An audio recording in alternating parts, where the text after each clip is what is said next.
Guys, we have a huge announcement to make. The McAllister Hours podcast is going to be doing something completely new and different. We're going to be creating our first ever action comedy film entitled The Chronic Crusaders, about one of our favorite subjects, cannabis. We have already gotten a solid cast and crew behind this project with the goal of releasing in April of 24. Now, as everyone in show business knows, the one thing you desperately need to get a film started is funding. And that's where you, the listener, come in. Even if you only have $1 or $2 to spare, this helps us tremendously. So, if you're a fan of the podcast and want to help, this is your chance. Please check out the link in the description for the Kickstarter to donate. Again, we appreciate all the listeners for tuning in every week, and we hope you consider helping this dream become a reality. Stutterbox Productions is a backbone for many of the events that you see in the Midwest, from EDM festivals to late-night hip-hop shows. This company has been working closely with this podcast since the beginning, and we always have plenty of things planned for the future. So, if you're looking to plan your next gig or event, head over to their Facebook page to learn more today.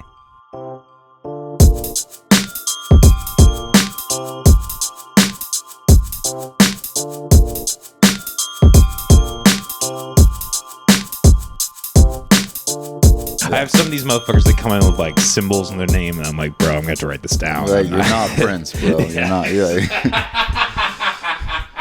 you're right. Like, he's the only one who can like pull that off successfully. It's Just be like It's that motherfucker's fault. It's Prince's fault. But he could pull it off though. Mm-hmm. Yeah, like just like you're saying, like they can't. We don't know who you are. Like, yeah, Prince was a G, man. Yeah. Prince was the fucking shit. He could do everything. Like his first album, he like recorded all the instruments himself. Dude, he's he's wild. Like top 10 musicians of all time. You know what I mean? You can rank that however you want, but he's in there somewhere. I agree. You know, people kind of like compete him and Michael Jackson. I say Michael Jackson was a better singer, but Prince was a better artist. Yeah, I could say that too. Yeah. Prince did, well, I'll just say he was more involved in his music, right? Mm-hmm. Michael Jackson had a huge machine behind him. You know what I mean? I'm not sure if he actually wrote his lyrics or not, but he had the best people in the business behind him. You know what I mean? And he's a generational talent. You know, a lifetime talent. You know what I mean? So I agree. I think he's more comparable to like Kendrick Lamar. You know what I mean? He had more of like a directorial role, which is great. I mean, I think he did a great job with it, but it's just different types of people doing. You know, working the machine different ways. Yeah, you know? Yeah.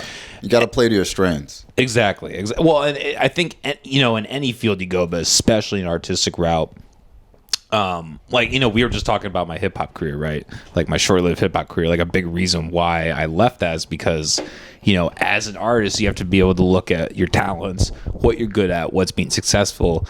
And even if at the time you're not necessarily fully on board with it, you got to kind of channel it in and be like, okay, you got to look at it from a business perspective, right? And I think that's kind of the pitfall of artists fall into is they kind of like, I want to do everything I want to do. And they don't channel their energies in a way that's like business savvy. And, you know, I even struggle with that to this day, but it's something that people should keep in mind, I think, for sure. Definitely. And I feel like just knowing so many artists, rappers, like over my lifetime, like, it seems like people either want to go they're either really good at the art or they're really good at the business side of it. But not a lot of people are like good at both. You know what I mean? Themselves. And it's okay to not be good. You can just hire people. You know what I mean? I agree. To do the business stuff. But yeah, it just seems like a lot of people don't really look at it from both perspective, you know? Yeah. Well, I think that's why collaborative efforts almost always do better than individual efforts. Yeah. I mean, because, you're expediting the process, right? You're, you know, I think when it comes to like, and this is just advice, like if it comes to like hiring artists or whatever, people like creatives, like finding the people who can do that, that's the most important step when you're doing any kind of like music project or film or podcast or whatever. Like if the core people aren't going to be a good fit, then the thing's going to fall apart. Like you need to find people that are going to be able to like work with the grain, work with the pressure, and do all that shit. But guys, anyways, we've already been talking for a minute, but this is awesome, guys, ladies and gentlemen. McAllister's podcast. I'm your host, always Cole McAllister. We're joined today with local rapper Buddy Force. How are you doing today, man? Oh, doing great. I'm doing great. I got off work a few hours ago, and hell yeah, yeah. Now here we are. It's a pretty good day. Yeah, chilling on a weekend. Yeah, hell yeah. I didn't even know the Iowa State's games going on today until I was at work yesterday. I take pictures and like everybody there was like in the gear. And I'm like, oh, right. That game's happening here it today. is, gearing up. Yeah. Yeah. Do you have a stake in that, or you just moved? So maybe I just you don't moved. give a shit. No. Yeah, I like. That's why you're free right now, or else I wouldn't have been able to even do a podcast with you. Yeah, no, I like sports, basketball and football. Okay. Yeah, but I like mostly the Florida teams. My football team is the Ravens, but okay. As far as basketball, like I've been to Orlando many times, right? That's where I'm near from. I told you. Sure. Yeah, sure. there's the Magic right there. I've seen them a couple times. Then the Heat as well. Yeah. Cool. Yeah, I am like not really a sports guy. I did cross country in high school. That was like so that says anything about me as a person. I did do I'm fucking with cross country. Hell yeah, it's a great sport, man. It's a great fuck. And not even like as a sport. Like if you want to just like have a good challenge and like almost meditation in a way, like just like kind of like finding yourself and like really working through some grit, like go on a run, man. Right. It sounds simple and stupid, but like go on a run around your block. I'm sure that'll be like one of the highlights of your day. It's gonna be better than anything you find scrolling through your phone. Right. Oh yeah. A lot of people don't run anymore. Yeah. Well, shit. I'm preaching this right now, but I just take walks. I'm down to walks. I quit drinking. I gained 20 pounds, so I'm not like I'm not a model of success. Usually it's the opposite, right? Yeah. My mouth's bigger than the walk I walk. You know what I mean? So let's get into it. What started you in the hip hop route? You said you kind of started in Florida. That's kind of where you. Right. Is that where you were kind of mainly born and raised? Yeah. Would you say? Right. Okay. Yeah. Okay. So I guess what transitioned you up to Iowa, and I guess let me ask you this: how has your musical experience changed? Moving since to Iowa. Yeah. So I've recorded only one song so far, but I went to Carousel Studios. Okay. I think that's in I'm West. familiar with them. Yeah. Where is that? West Des Moines? Is that where it is? Yeah, I think so. Yeah. And I had a great experience there. Like, I love the studio. It's clean and professional. Mm-hmm. The song's actually coming out soon, September 13th of this month. Yeah. So okay. Yeah. Word. Yeah. A couple days now. What day of the week is that? I'm not sure actually. I'm gonna say yeah. You should know, motherfucker. I'm kidding. We can do the math, right? Okay, today's the 9th. It's a Saturday. So 4 days. Is it the 18th? No, or the 13th. The 13th. The 13th. So it's Tuesday. Right, Tuesday. I think. Okay. Well, I think this episode will actually drop after that. So by the time this is out, this will already be out. Right. So, but you should definitely stream check when it it's out. out. Yeah. We'll put a link in the description for sure. Yeah, man. So how long have you been doing this total? I think I like first started writing music, like my process into this like listening to rap music, right? And I'm just like as I'm a kid, and I'm like, man, I feel like I can like spit my own bars on this, you know what I mean? And I'll like change up different words in the song. Like, no, I like this better. Like, it would have been better if you said this, you know what I mean? Yeah. And then I think that transitioned to like, okay, maybe I can just write a full song. Like, I'm just changing words in other rap songs, for a whole verse. It's basically like I'm freestyling and writing in my head. Okay. Hell yeah. But yeah, eventually I started writing it down, right? And beats, finding the beats, on YouTube and whatnot. And yeah, practicing ever since then. Yeah. Excuse me. Hell yeah. So are you usually approaching it like from a freestyle perspective or writing perspective? Like how do you usually approach that process? It depends on the beat, right? The beat sets the tone for like the mood, right? Sure. And when you're in certain moods, different beats will strike you differently. So you're always writing based off the beat, essentially?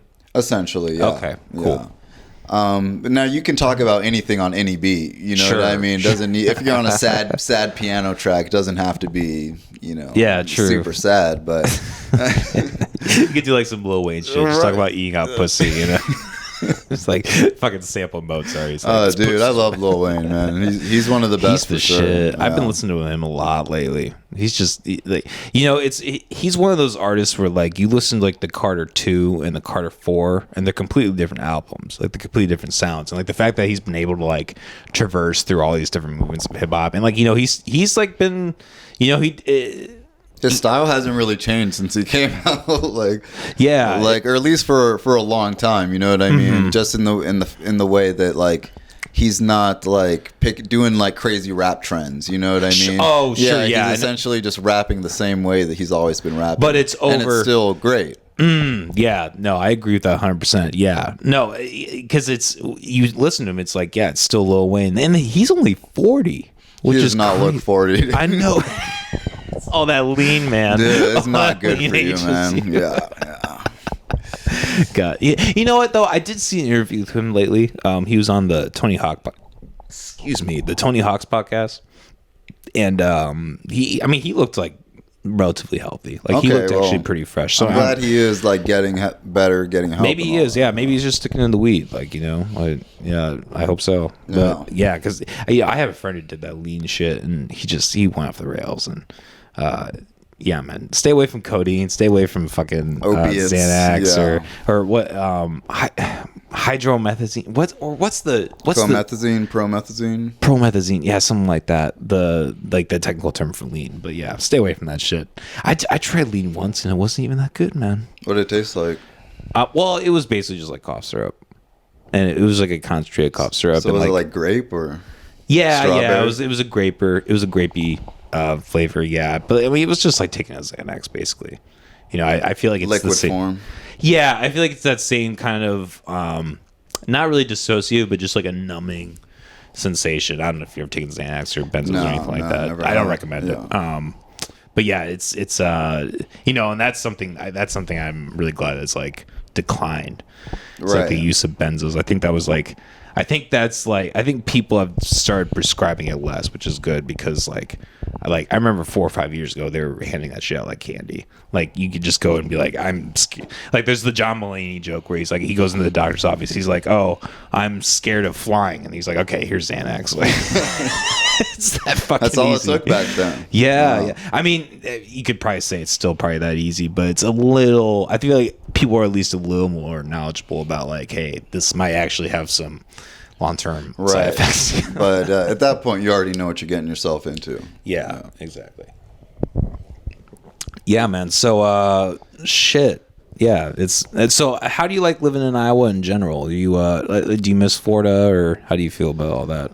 Yeah, like I said earlier, it was a good change of pace. Like I feel like keeping myself busy has made me like it a lot, and just checking out new places, seeing new things like Grays Lake and the different malls, Jordan Creek Mall and stuff. That it just fills up my spirit. You know what I mean? Makes me feel good doing stuff like that, seeing new places. So. Yeah, it's crazy how much Des Moines has grown. Really, I mean, even in the 7 years I've lived here, like it's Jordan Creek used to be like not 7 years ago, but like Jordan Creek used to be like a dirt road. Oh, you remember back then? No, I don't remember, but like my parents and shit lived there, and like my mom lived in Des Moines most of her life, and yeah, they would always talk about how it was just like a fucking dirt road back then. There was the golf course back there. That was like one of the first things that were on that road, but. Yeah, man, it's kind of. I think a lot of it is like the coasts have kind of just like lost their There's too many damn people moving. Driving up the prices of everything, man. Living in the South. And yeah. Well, that's kind of like Austin, right? Like I was kind of thinking like, oh, maybe I could do video shit in Austin or something. But I mean, even that, that's starting to have a huge homeless problem, and everything's like you said, things are getting hiked up and. Yeah, I feel like Iowa is kind of a weird, like it's really cheap to live here, and there's also a lot going on, and it's still all really local and independent and kind of grassroots feel, but I like it, man. It's I'm liking it so far. Got a lot of good memories like attached to here, so yeah. Hell yeah, man. Hell yeah. So you also do because we were talking earlier, like you and I actually, the first way we got in contact was through doing the Con Crusaders. Right. Have you done any acting like beyond like auditioning for, or being interested in working with that? Like, yeah, no. Being in Florida, is it okay? Am I still in frame if I sit forward? Yeah, I think so. Yeah, you're good. Yeah, no. Being from in Florida, that's like a good. That's a good film state. You know what I mean? There's a lot of projects going on in Florida, so it gave me the opportunity to, be a background actor, do background work, and start getting on like Hollywood movie sets and stuff like that. Oh wow, that's tight. Yeah. Are you able to say which movies? I mean, I was in Baywatch, Sharknado 3.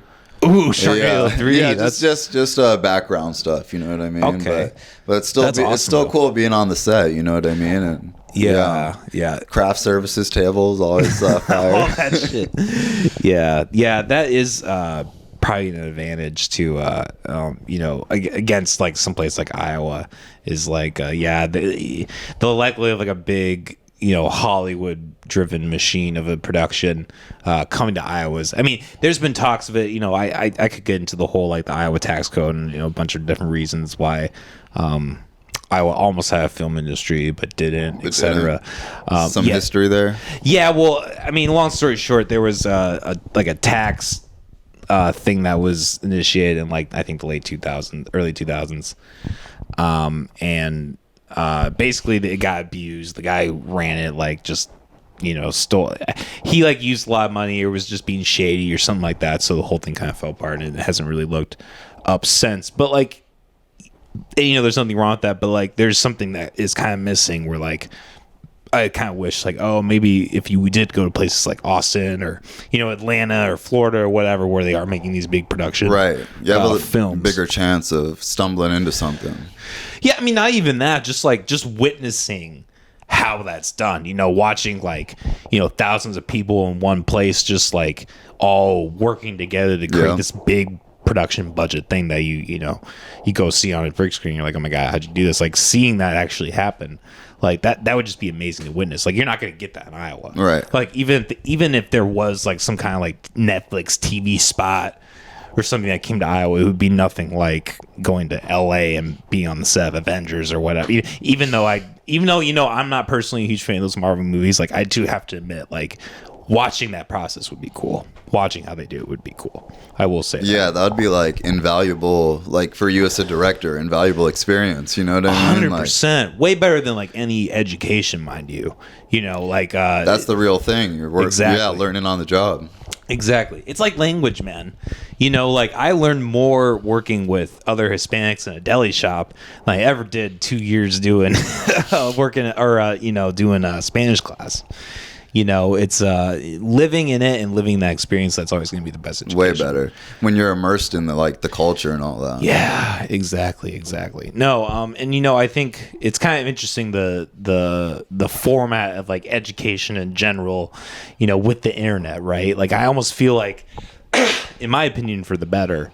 I think that like the internet is almost like devalued education. Like it's not as necessary to like go to K through 12 and like have a teacher tell you everything. Right. You can just Google everything throughout your whole life. Exactly. And it'd be one thing if the schools came together and was like, hey, and maybe they do a little bit, I don't know, but in my opinion, not enough. Like find a way to like actually integrate the internet. Right. Be like, okay, we have this monolith, the internet.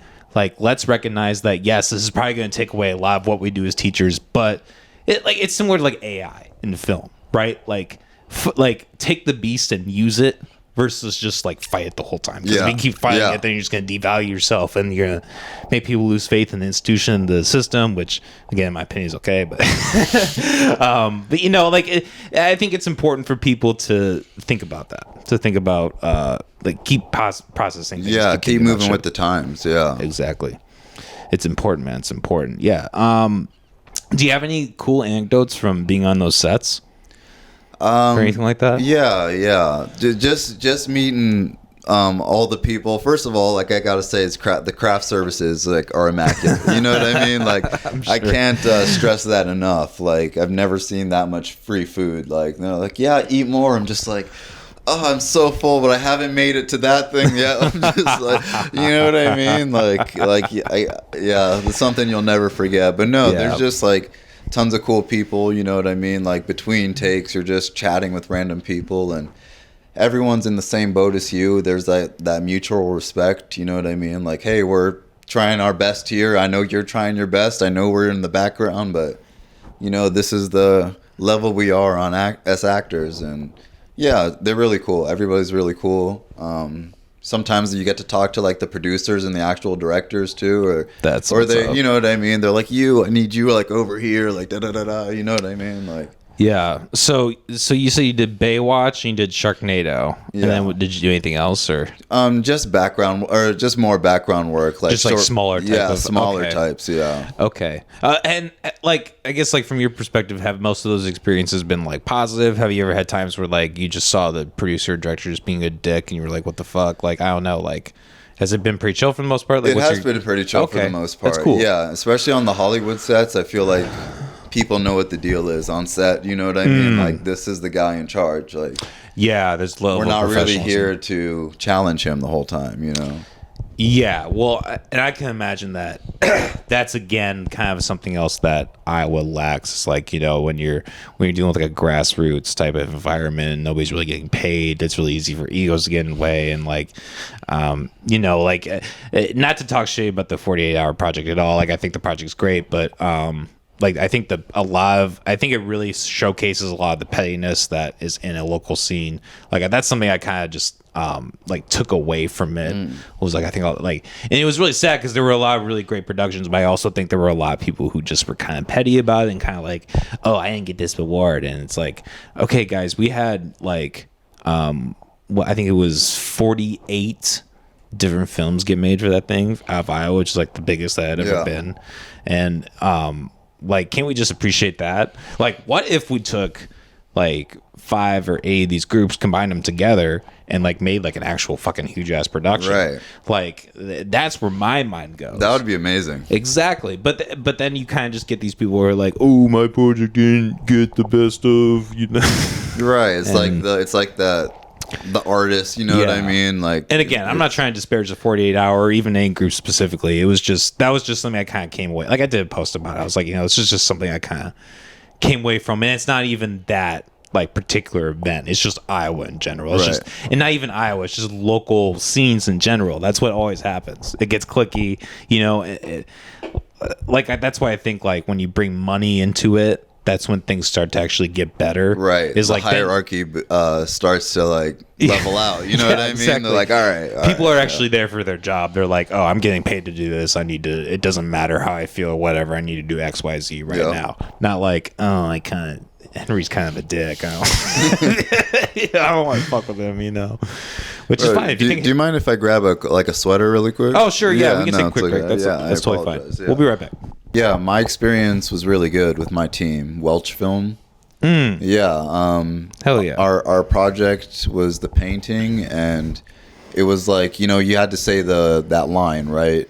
That's right. Yeah. So besides that, everything was like ad-libbed, you know what I mean? Like there was no script, you know what I mean? We just did the take a few times and we used the best one, right? Yeah. So are you saying it was kind of like a one take type of deal? Like it was like a one shotter, or how'd you do it? No. We did multiple takes, right? Oh, okay. But each take we ad-libbed a different line, you know what I mean? Oh, yeah. Interesting. Because that one phrase is the only thing that had to be dead on, right? Sure. But everything else is just, they're like, all right, do it this way. All right, we do it this way, right? Then we do it, they're like, all right, do it this way, more this, you know what I mean? More energy. So you do it with more energy. All right, no, I don't like what you said there, like, switch this, you know what I mean? So then... Interesting. Yeah. And then we take the best takes out of all that, you know?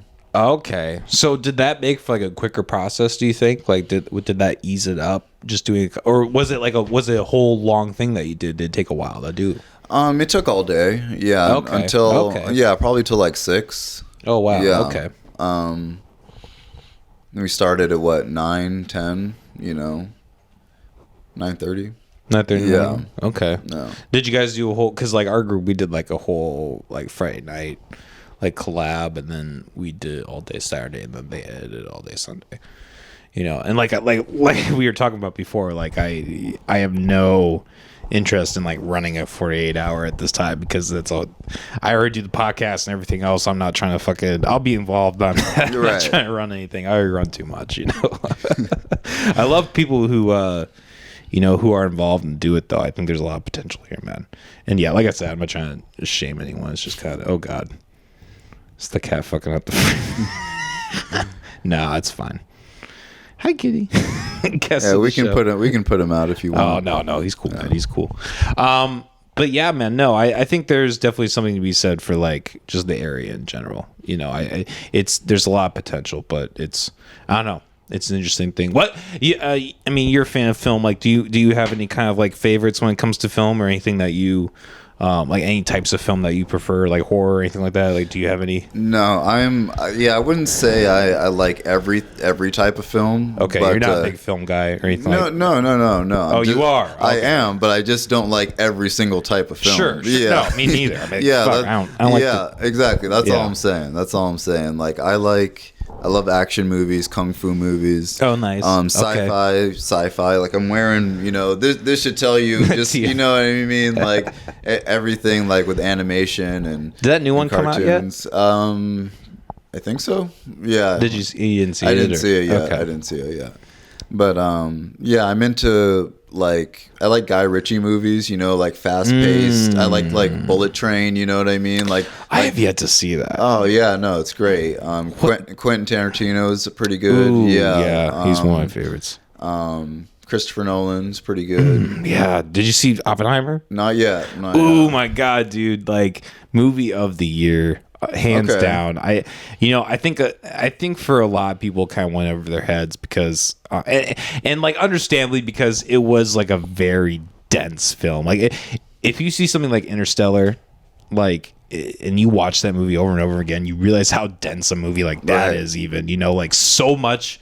Like, there's like towards the last like 45 minutes, there's like 3 different plot points like all happening at once. There's like, you're just getting overloaded with information. I think what happened is with Oppenheimer, they did that with history. Okay. And like, I loved it. I thought it was great, but I think there are a lot of people that like came away from it like, oh, that last like half hour was just like a dense history lesson. And like yes, in a way, but like, also not to get political, but like, I think a lot of stuff happening with like the Russia-Ukraine and like a lot of like the nuclear dangers that are afoot. I think it was a very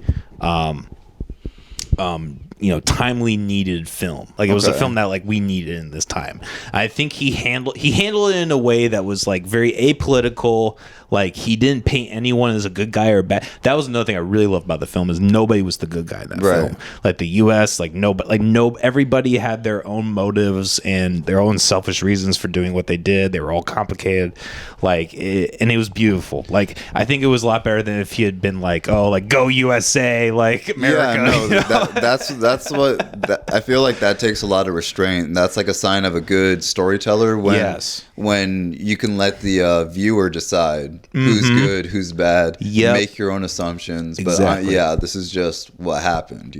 Yeah, but I mean, I highly recommend it. I mean, I it might still be at the theater at the box office. It might. I assume it would be, because it's bringing in so much. I mean, both that and Barbie are bringing in so much fucking money.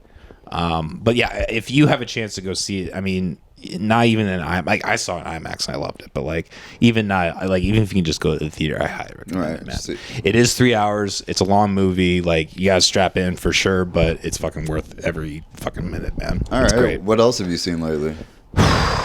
Well, TV wise, I've been watching House MD. Me and my girlfriend have been binging that. Yeah, I've seen a few episodes of that. Okay. Yeah. I always kind of feel like I'm House, the main character. Like, I'm that same persona, just like a very like a nihilistic, just like whatever, type of character. You relate very much to yes. So we've been just binging the fuck out of that, and she's a therapist, so she's kind of in that medical world. So I think it kind of tickles that little that thing for her. And yeah, I've been watching that. I'm finishing up The Wire right now. Okay. That's like, I'm on the last season of The Wire. Yes, first time watch. Yeah. Have you seen The Wire? No, I've never seen it. And it's supposed to be really good. Yeah. Well, and speaking of amoral characters, that is probably the best example to this day that I've ever seen of like a show or a piece of media that's like that has two sides and neither of them are redeemable. Like everyone in the drug gang and everyone in the police government status, like every single one of them is a piece of shit. Like there's one kind of redeemable guy who like he like basically tries to legalize drugs in the district, and like it all kind of falls apart for various bureaucratic reasons. But he's like, there's only like really one or two like truly semi-redeemable people in the whole good people in the show. Yeah, everyone just at one point in the show, like even if they're a good person later on, one point in the show they do just some like shitty thing. Like there's a guy who's a teacher, and like I remember my girlfriend was kind of watching. He's like, oh, he's a good guy, he's just trying to do a thing. I'm like, no, he fucking season one he fucking beat a black kid with his gun and made him blind. He's not a good fucking guy. But yeah, the whole show is basically just about like the theme is like the chain of command. Okay. Like basically it's just like how both the police and the drug gangs, like they don't really have, like they don't necessarily have like a code. It literally is just like whoever's in charge, like that's what we do. Right. And there's just the various lives and points of views, perspectives, etc. Like it all just kind of amounts to that. And something that's really beautiful about the show is like it takes place in Baltimore. Right. And Baltimore is like a character in my mind. It's like a character of the show. Like every season ends with like a 2 to 5 minute montage of like just like watching people, like the characters, their lives go on, and then just like zooms out to like Baltimore as a whole, and then it shows like police arresting people and like people dealing drugs and like random shit happening, and it's just like this is just life goes on. Like that's like this is how it is. Yeah, I love it. Like I love those like kind of just like here's just a slice of life. Like I think the best movie is just like taking characters and like they're living their lives and then something happens and then it just keeps building on. Like that's the kind of that, and then at the end they keep going. Their lives go on, or they don't, or sometimes they die. They don't. Yeah, not everyone makes it. Yeah, exactly, man. But yeah, that's what I've been watching lately. I like I said, I'm not a big like Marvel guy. I feel like I'm always kind of watching like the old the horror movies and the old weird indie stuff. But I love that, man. I've always had love for film. Yeah, it's just so me too. Yeah, it's just something I've had since I was a kid. But yeah, man. Well, so I guess going back to your music, what are some of your like artistic influences, or who are some of the people that you kind of inspire after when you're doing that kind of stuff? I like classic rap. I listen to a little bit of every era. Okay, word. So yeah, I would say like the top three that I would say is like Kanye West, Kendrick Lamar, and like Kid Cudi. Kanye over Kendrick? No, there's no order. Yeah, just the top three. Okay. Just the top three. And you said Kid Cudi for the last one. Sorry. Yeah. Okay. All K's. No. Well, yeah. Are you a racist? No. That's just their names. Joking. Yeah, no, I know. That's funny. Well, you listed Kanye first, so you might be. That's controversial, like take to say. Yeah, I'm just kidding. No, but I like when rappers talk about like actual real shit. You know what I mean? Yeah.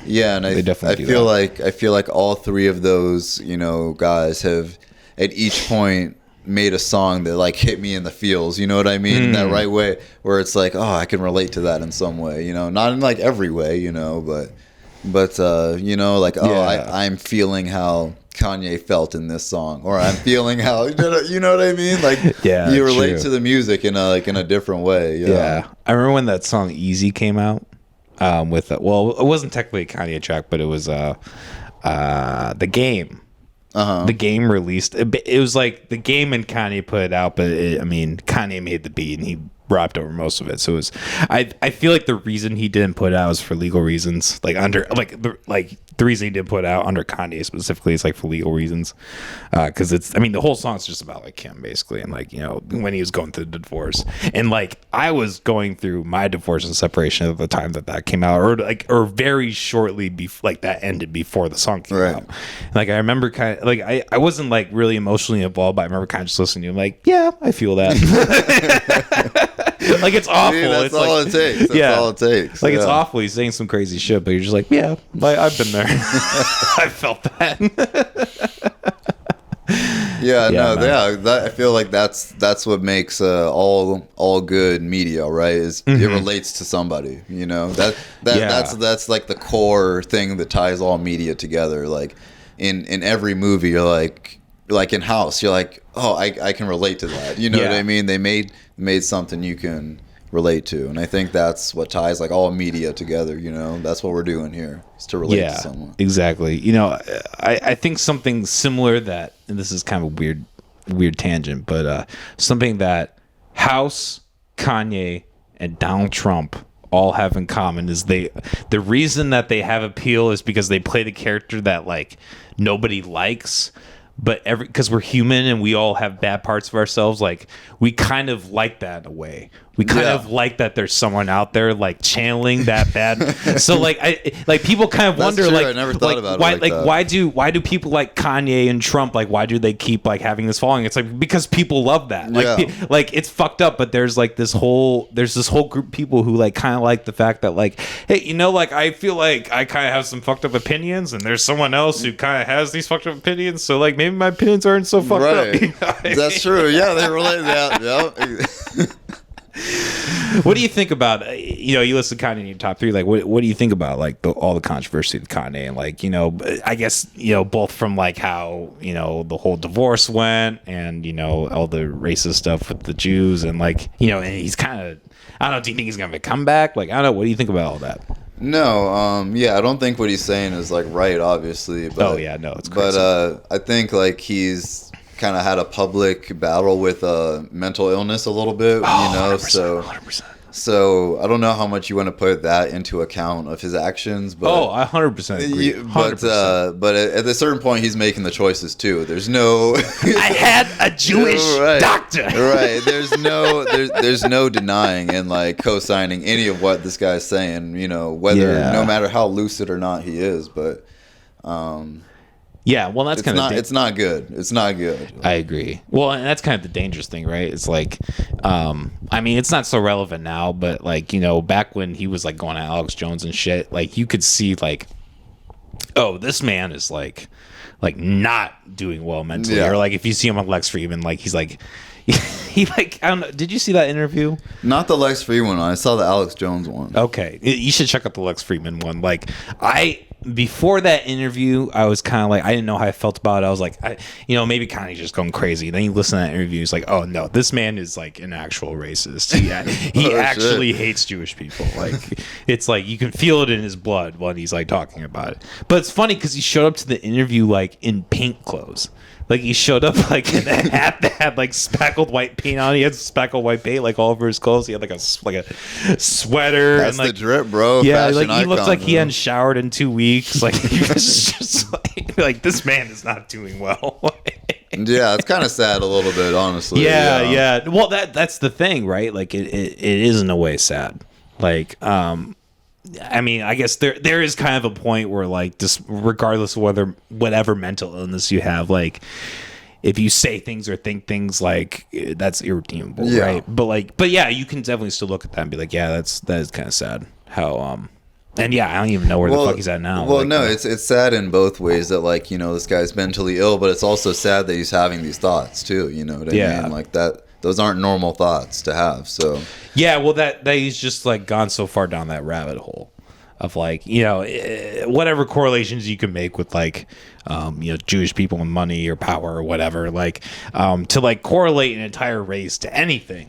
And like, you know, like Alex Jones and Gavin McInnes, like, you know, two very controversial interviewers, like they both made this point. They were like, okay, so you're making these statements about Jews. Like, can you see how like in the context of like black people, right? If you were to say like, oh, like statistically black people commit most of the crimes, so therefore black people are all criminals. Like how fucked up that would be. Right. But he can't even see that. He can't even see the hypocrisy in like that's stuff. Not good. That's not normal like modes of thought, Yeah. Yeah, fucking Kanye, man. Yeah, I do think it will be interesting to see if he part of me I feel like what's going to happen is this man's going to go on like a 5-year like mental health crisis, right? And then enough time's going to surface and he's going to be like, this is the vault, this is the shit that I've been working on for decades. Years, yeah. And then he's gonna like his base is gonna have like a little like mini surge, but like most people at that point would be like, whatever, like Kanye's yesterday's news. Right, exactly, yeah. Because that's like, I feel like if he was gonna actually come back, it would have happened by now, right? I think there's no Trump came back. I mean, come on. What's taking so long, Kanye? Yeah, exactly. I think there's not really a time ever to not make a comeback. I think you can make a comeback at any time. True. Like anybody, That's true. Anybody, like all these one-hit wonders of in any genre, you know what I mean? If they really got their act together, they're still talented people at the end of the day. If they wanted to make and produce another hit song or try again, they could at any time, I mean, maybe. I think there are a lot of times though that like a band or an artist just has like a certain sound that like they like really get on one song, and then the rest of the album is like that same formula, but it's just different. That's true. And then they can't really break out of that, and not even that they can't break out of it, but like the audience wants that one sound, right? Like Take On Me by Aha. Yeah. Like that's their song. Like nobody knows any other of their fucking songs because they're all like that, but they're not just shitty. Yeah. Right? And like nobody, and when nobody hears Aha, they're like nobody wants anything else by them. They just want that song. So eventually, you go where the money is, right? Yeah. Like there's a point where it's like, okay, why would I spend the next however long making all these albums when I can just, if you want to, that's great, but like there's no demand, there's no need for it because they made Take On Me and that'll carry on more than any fucking. I never thought about it from that way, but that is true. Yeah, that's true. It's like the Chinese Democracy by Guns N' Roses. That's their thought. Yeah, you know what I mean. Oh my god, yeah. That was a whole other era. The Guns N' Roses shit. Axl Rose running around in his fucking tidy whities on stage. He's a fucking wild. You can't do that nowadays. Get canceled, right? Right. Yeah, man. Fuck. I feel like we live in a day and age where like women, like it's almost like women can just go all out, strip, and then like the men have had to put more clothes on. It's like reverse segregation. Right. And you can argue whether that's good or bad, but it's interesting. I was at fucking I think it was Fall Out Boy. Yeah, it was Fall Out Boy. I was recently at Fall Out Boy, and like the first band that went on, the chick was wearing pasties, and I was like, all right, thanks. That's just how it happens. Yeah. It's like, all right, you're not even trying to rely on the music at this point. Right. And you know what? I've had female artists on the podcast, and I've talked to them about the same thing. Like, I think it is very unfortunate because I think there is a trend of women who, are like talented and like who almost you almost wish that they would just rely on their music, but they kind of go to that format of like, oh, I'm just gonna like show my ass, I'm gonna do ass shaking video, and that's how it's like, okay, well, people don't really like you for the music anymore, they just like you for the like, nobody cares about the OnlyFans chicks like ukulele side Twitch, they want to see your pussy, right? Exactly. Yeah, you know what we're here for, like, yeah. Exactly. And, I almost like in a way I feel bad for women, right? Because I feel like a lot of times they almost like that's kind of where the standard is. So if they want to actually like I can see the argument where like they're getting on that wave so they can get onto that platform where they can just rely on their, and that's a valid argument in a sense. But like, at the same time, I don't know if you want to. I guess it just depends how much you want to stick to your true self, right? Yeah, and yeah, it's definitely harder for someone who's not willing to do OnlyFans, or we'll just say like dress more modestly. You have to rely more on your talent, right? And your content creation abilities. At that point, you just have to rely more on your own skills, your brain to dude, it's hard to be a boner killer. Like it's really hard to be a female artist and be kind of a boner. You're like, it's like no link. Damn it. that's kind of the day and age we live in, you know what I mean? It's wild, man. Yeah, but I still think like the true successful female artists don't have to rely on that. Yes. You know what I mean? Yeah. Yes, 100%. That's definitely the easy way to go about it. You know what I mean? And you're definitely just going to get the lowest hanging fruit of those content creators. You know what I mean? If you're just diving fully into that, depends. I think there's a degree. You know what I mean? There's a spectrum there, but 100%. Yeah. Well, because I mean. Despite us talking about this, there's an entire other group of people who doesn't think like that, and they genuinely want to see that content, and that's great. It's kind of, thinking about like the whole thirst trap world. Like I do think we're going to see generations that just are over that shit. Like I think right now we're in like a hyper sexual time where like we have these phones in our pockets that you can just see whatever the fuck you want all the time, and that's got people like hyper on it. And then there are going to be generations of people who like grow up in that, and it's just like nothing to them. They're like, whatever, this is me watching the football game, right?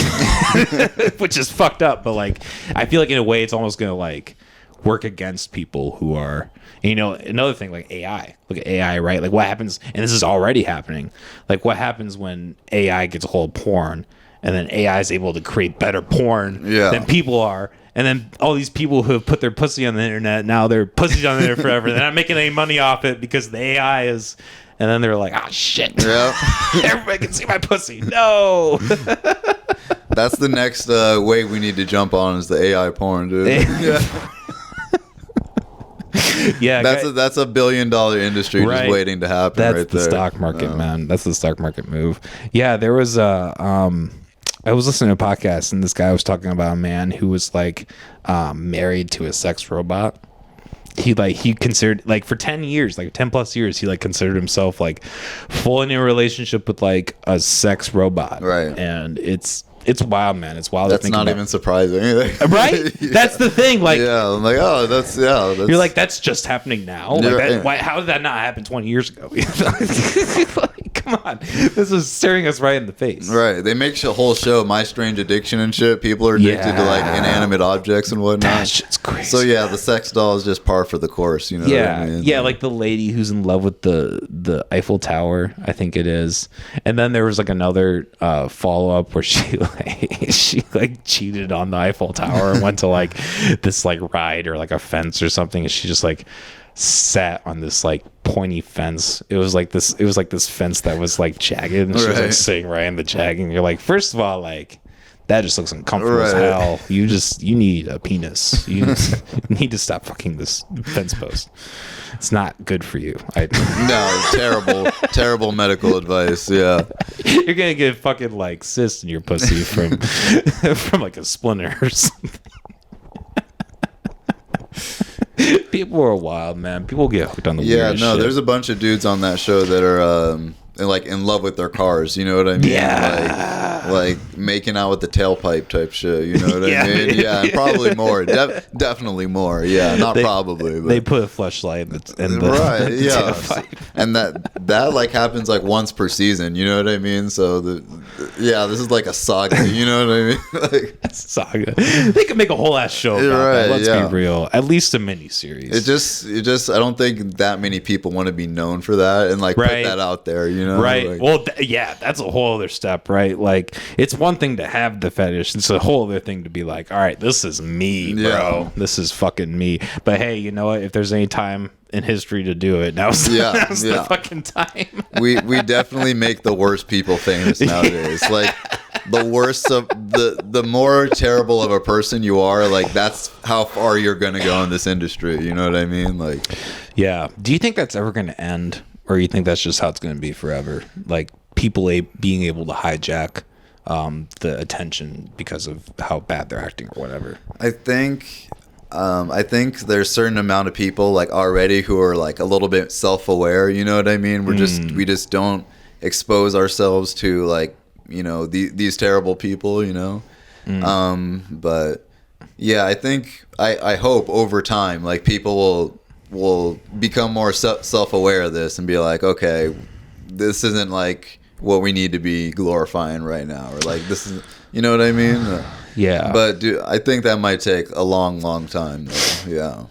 Yeah, I really hope so. I really hope you know, people just come to their senses. It just kind of you know, just evolutionarily realize that like there's more to this than just, you know, going in whatever indulgence you want on, you know, in terms of like raging or whatever, like things are gonna come back to bite you in a sense, right? Yeah, definitely.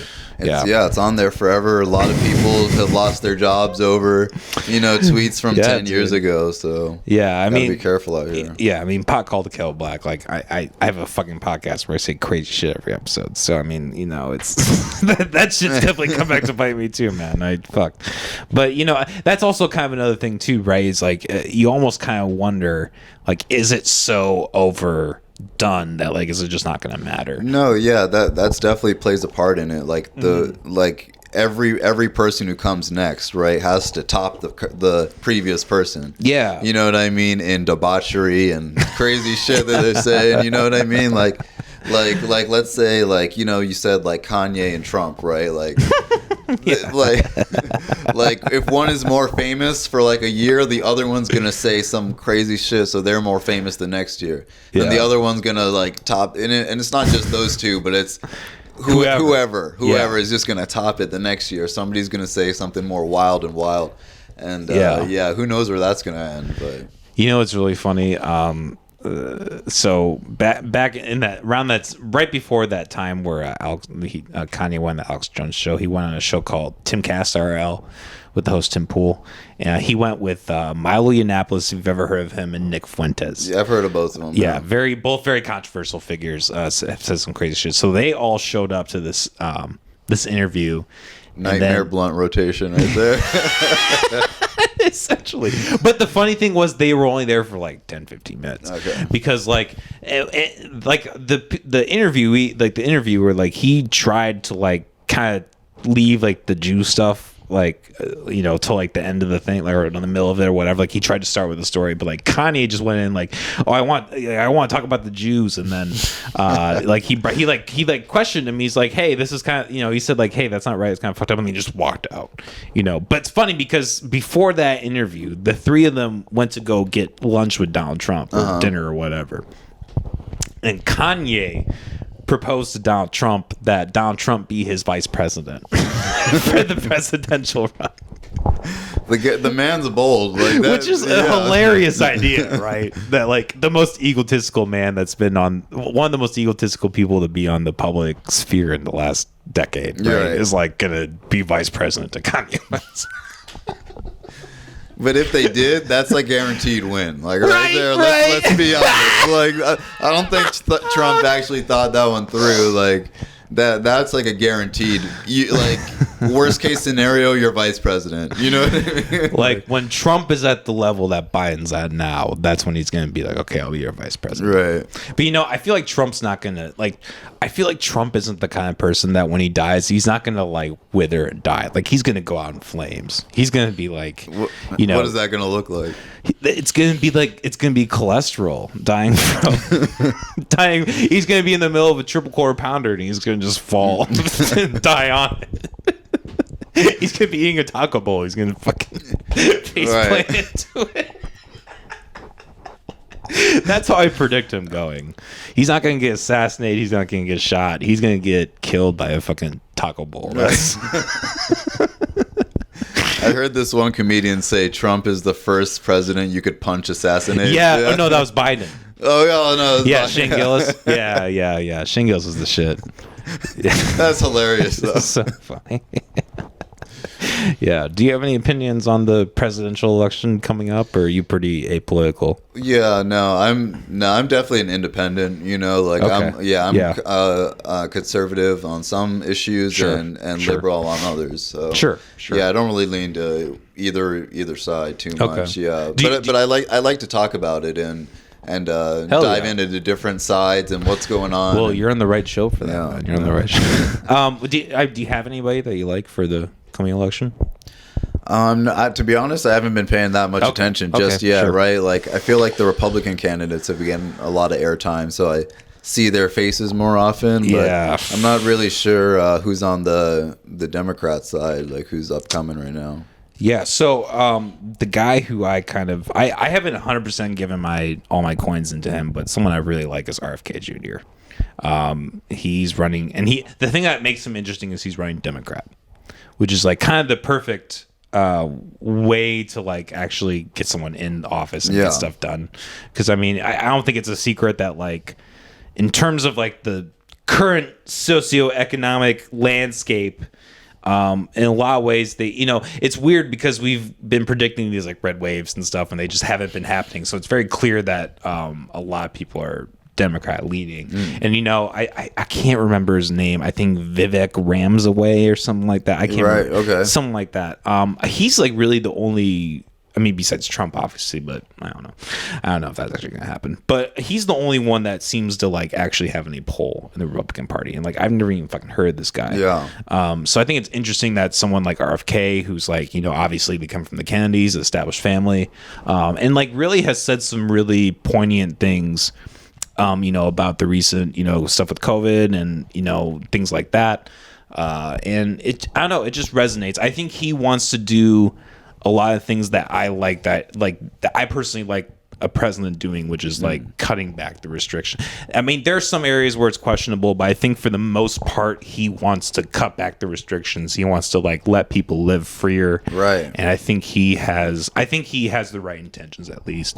Like I said, there's some things that I'm not like 100% with him on, but I think if I were to vote for anybody, it would be him. Probably. I think he'd be the best. I'm going to have to look into it For sure. more. Yeah, no, after these last few elections, I'm incredibly jaded. And I just feel like it's a giant circus show. You know what I mean? Yeah. That goes on for a while. Like I'm bombarded on my every movie I watch on Netflix starts with like or Hulu. I mean, that starts with a presidential ad. I'm watching YouTube. There's presidential ads. I'm like, I get sick of that real quick. Yeah. And it's like.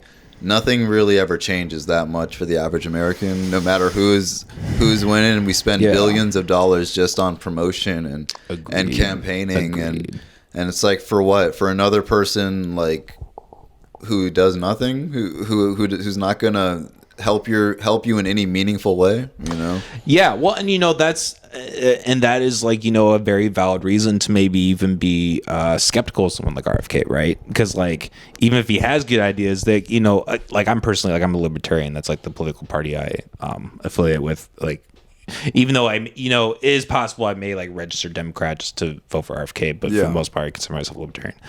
I think there's a line where you kind of have to admit that like even if someone has good intentions, they're playing into the system still, right? Like someone we've had in the podcast, Seth Leopold, like he argues this a lot. Like if you're playing into the system in any way, like you're part of the problem, and that's there's the anarchist type of mindset that that is like prominent in libertarianism that says that too. Like yes, I agree to an extent, but like. I don't know. It's a dicey issue. Right. Like, figuring out what's the line where you can try to enforce things that actually help people, and what's the line where it just ends up going to what the regular human course of action, which is like greed and just taking as much as you can for yourself. Like at what point does that happen? It's a tough debate.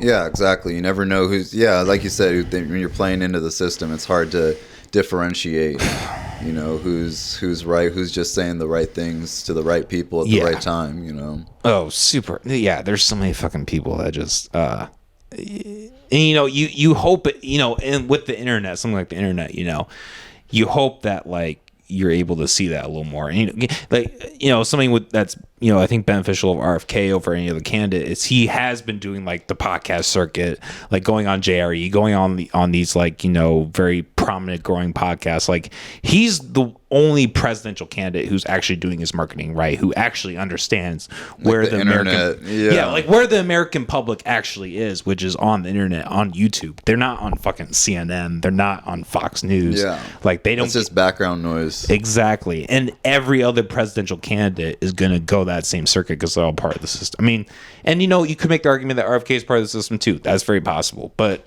I don't know. I think in a way, if you want to, like, if we're at a time like the nuclear conflict with Russia, or like whether it's like what happened with COVID, like we're at a time where I think you maybe need to like be able to kind of give up some of what you want to like for the better picture, right? Right. Like definitely. even if RFK does something that like I really don't like, if he ends the nuclear conflict, like that's more of a priority for me than like whatever I disagree with him on. Right. Yeah. That's cool, man. Yeah, I agree with that. Hell yeah. Do you want to get some more water? Well, we're actually at the hour point, right, so I think this is a good place to wrap up. Yeah, for sure. But yeah, tell us where can people find you? And you said you got by this time this episode comes out, your track will already be out. But like, what's the info for that, and what do you got going on? Yeah, so I'm Buddy Force on all platforms: YouTube, Instagram, Spotify, Apple Music. Yeah, all streaming platforms that you would normally listen to music on. I'm on there. Yeah. And then the new song is called Pressure Part 2. Okay. So it's the second part in this series that I have going on. And it's basically talking about the pressures of like everyday life and trying to make it as an artist, and doing the acting, doing the music, trying to be a good partner to your girlfriend, you know what I mean? Sure. And yeah. Yeah, so a lot of that, gets in my head sometimes, and you feel the pressure sometimes, weight of the world. That's kind of what the song's about. That's awesome. Yeah, and that's like the second one in the series, so that's something I'm going to continue in the future as well. Hell yeah. Well, Buddy Force, it's been a pleasure to have you, man. Thanks for having me. Like I said, I was listening to some of your stuff before I got here, and I really like it. I think you got some good stuff coming for you, and I'm really glad that you decided to move to Iowa and thanks. continue your artistry here. Like I said, like I was rambling about before, it's small, it's grassroots, but I do think there's a lot of potential here. So the more people I see coming here and doing that, the better. I think that's awesome. All right, guys, it's the McAllisters podcast. We are here every Monday at 7 p.m. Yes, we've gone down to once a week just because we have a lot of things going on behind the scenes, but that's okay. We have a website, McAllisters.com. We also have a Patreon where you can find exclusive content there, other episodes, etc. And subscribe to that, support the channel. Like I said, Buddy Force, again, it's been a pleasure, man. All right, have a good night, everybody. Peace.